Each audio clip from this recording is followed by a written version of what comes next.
So in 2001 in March, I was attending this national symposium, which was being hosted by what was then called the Canadian Centre for Philanthropy. It now is called Imagine Canada.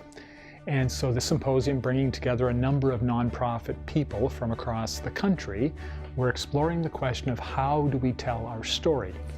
So we were in these breakout groups, and in the group I was in, exploring this notion of how we as a nonprofit sector tell our story, this guy by the name of Bob from Edmonton said, wouldn't it be incredible if we had something like the Chamber of Commerce?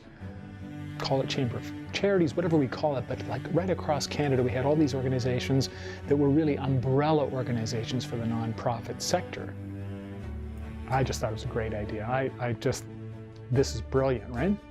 So I give full credit to Bob Wyatt, but I came back to here in London, and a couple of months later in June, we were having this event going on here that was celebrating the International Year of Volunteers. 2001 was also that year.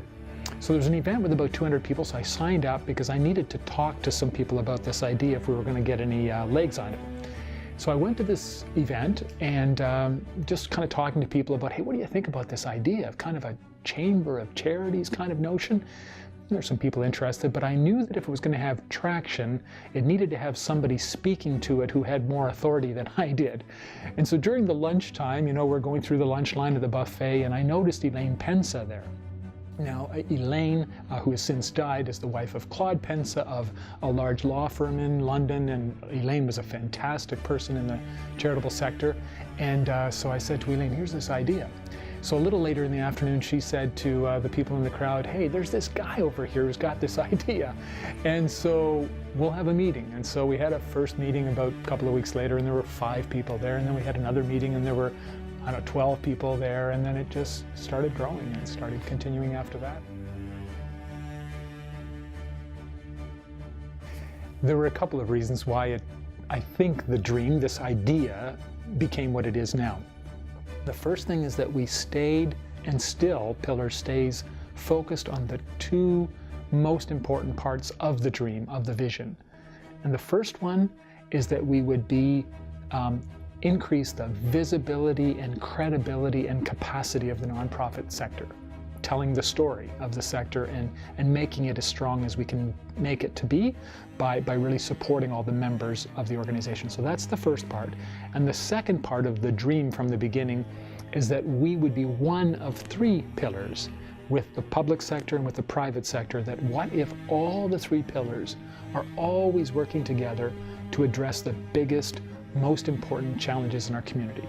So things like homelessness and poverty and unemployment and those big issues that we're always needing to address, we need everybody to address together. So by sticking on those constant elements of our dream, I think that made us successful. The other thing is that we focused on the 2 most important things that any board of directors should do. One is really carefully consider who becomes part of the board. I just met a new board member downstairs. Wonderful to meet this new gentleman.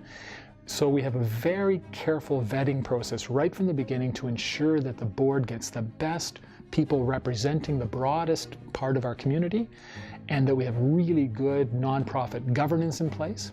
And then the second most important thing that any board should do is carefully select its executive director.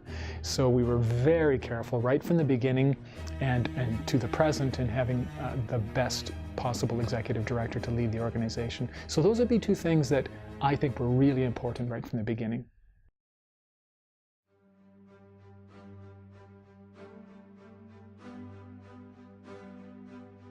So one of the really unique things about Innovation Works is that we have a program called Community Animation. So Innovation Works provides desk space, office space, meeting room space, event space for people in the community to come in and use. But more than a workspace, we're really focused on creating communities. So that's what community animation is. It's about bringing community to life.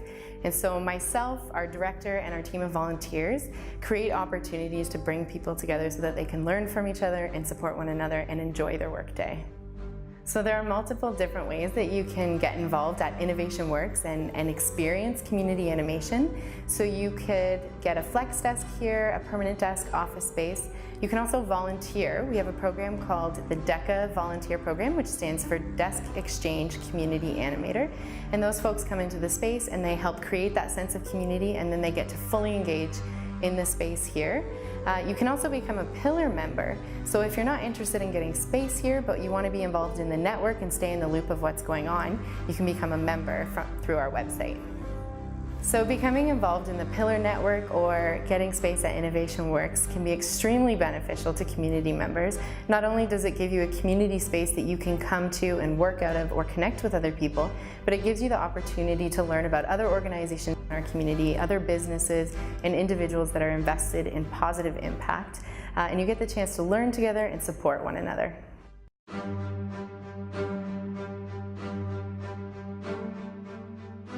Pillar exists to strengthen individuals and organizations to help them achieve maximum community impact.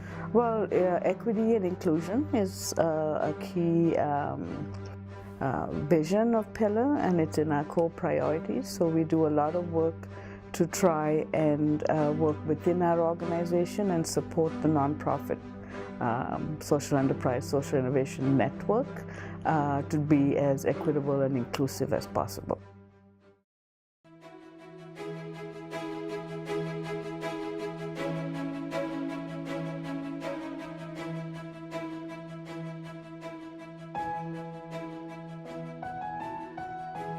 This event, the Pillar Community Innovation Awards began, this will be our 13th year this year.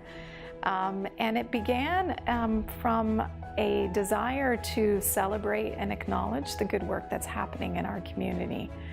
There are lots of individuals and organizations and businesses that are very focused on creating social good, and we want to be able to celebrate the work that they're doing to make our communities more vibrant and inclusive and healthier. Anyone can nominate a business or an individual or a nonprofit, an enterprise, a social enterprise, and put their name forward for consideration. We strongly encourage people to take a look around in their community and see who is doing good work, and to take the opportunity and really acknowledge the work that's being done. It's important, especially this day and age when we're all feeling the weight of the stress in our communities and the demands that are being placed on people, on helpers, that we take a moment and celebrate and really see people for the good work that they're doing in their communities. There are 4 categories where someone can be nominated: innovation, collaboration, leadership, and impact.